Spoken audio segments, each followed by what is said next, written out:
Debut film 12 गाउँबाटै Nepali film उद्योगमा सुपरस्टारको रूपमा उदाएका अभिनेता समीर भट्टको दोस्रो चलचित्र बलिदानले अपेक्षाअनुसार प्रदर्शन गर्न नसक्दा पछिल्लो समय सार्वजनिक रूपमा कम देखिन थालेका छन्।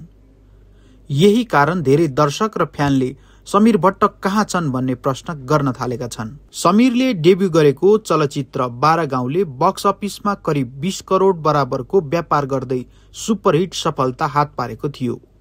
यही फिल्मबाट उनी एकाएक चर्चामा आए र छोटो समयमै ठूलो फ्यान फलोइङ बनाउन सफल भए। अभिनय, एक्सन्स, लुक्स र डान्सको कारण उनी नयाँ पुस्ताका दर्शकमाझ विशेष रूपमा लोकप्रिय बने। यसपछि समीरले निर्माता सन्तोष सेनको निर्देशनमा बनेको दोस्रो फिल्म बलिदानमा अभिनय गरे। फिल्म यस वर्षकै सर्वाधिक प्रतीक्षित सिनेमा मध्ये एक थियो। तर गत भदौ 23 र 24 गते देशभर भएको जेनजी आन्दोलनको कारण प्रदर्शनको वातावरण अनुकूल हुन सकेन।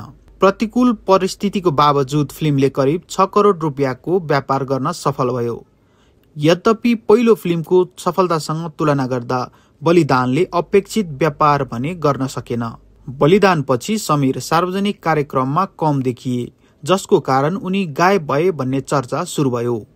तर समीर नजिकका स्रोतका अनुसार उनी करियरबाट टाढा होइन, बरु आफूलाई अझ बलियो बनाउन मुम्बईमा कडा तयारीमा जुटेका छन्।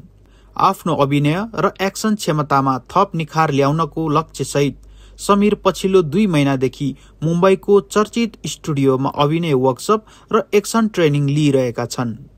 उल्लेखनीय कुरा त के छ भने उनले यस अघि पनि करिब 10 वर्ष मुम्बई बसेर अभिनय, मार्शल आर्ट्स, जिम र जिम्नास्टिकको तालिम लिएका थिए।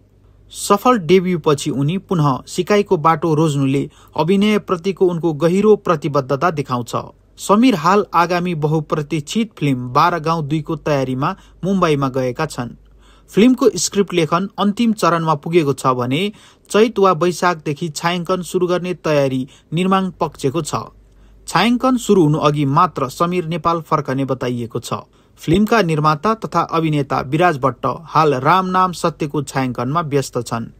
उनले यस अघि नै 12 गाउँ 2 आगामी दशैंमा रिलिज हुने घोषणा गरिसकेका छन्।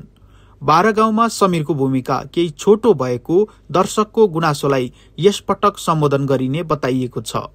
12 गाउँ 2 मा समीरको स्क्रिन स्पेस लामो हुनेछ। चरित्र अझै गहिरो र अघिल्लो फिल्मभन्दा फरक परिपक्व अवतारमा देखिने निर्माण पक्षको दाबी छ। अबको 3 महिना समीर मुम्बईमै प्रशिक्षणमा व्यस्त रहनेछन्।